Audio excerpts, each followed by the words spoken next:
இந்த பொண்ணு வீட்டுல ஜாயிண்ட் அடிச்சிட்டு இருக்கும் போது யாரோ காலிங் பெல் அடிக்கிறாங்க. யாருன்னு போய் பார்த்தா இவளோட மாமனாரும் அத்தையும் வந்திருக்காங்க.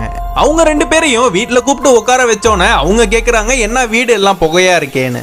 நான் இப்பதான் சாமி ரூம்ல பூஜை முடிச்சிட்டு வரேன்னு போய் சொல்றா. அதுக்கு அவங்க, என் பையன் எப்ப வருவான்னு கேக்குறாங்க. அவர் வர லேட் ஆகும், நீங்க முத சாப்பிடுங்கன்னு இவளும் சொல்றா. இவங்க ரெண்டு பேரையும் டைனிங் டேபிள்ல உட்கார வச்சு பெரிய வாழை இலைனா போட்டு ஒரு அசைவத்துல என்னென்ன வெரைட்டினா இருக்குமோ எல்லா வெரைட்டியும் செஞ்சு அவங்க ரெண்டு பேருக்கும் பரிமாறுறா. அவங்க ரெண்டு பேரும் இவ வைக்கிற சாப்பாடனா ரசிச்சு ருசிச்சு சாப்பிடுறாங்க.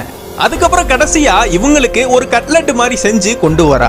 நீனு சாப்பிடுமான்னு சொல்றப்ப என் ஹஸ்பண்ட் வந்தோன்னு நான் சாப்பிட்டுக்கிறேன்னு சொல்றா.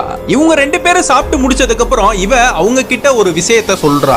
ஆக்சுவலா உங்களையும் உங்க பையனையும் எப்படி கொல்றதுன்னு பிளான் போட்டேன். உங்க பையனுக்கு சாப்பாடுல சைனைடு வச்சு கொன்னுட்டேன். ஆனா அந்த பாடியை எப்படி டிஸ்போஸ் பண்றதுன்னு தெரியாம அவனை துண்டு துண்டா வெட்டி உங்க ரெண்டு பேருக்கும் சமைச்சு கொடுத்துட்டேன். அதை தான் நீங்க வாய்க்கு ருசியா சாப்பிட்டீங்க.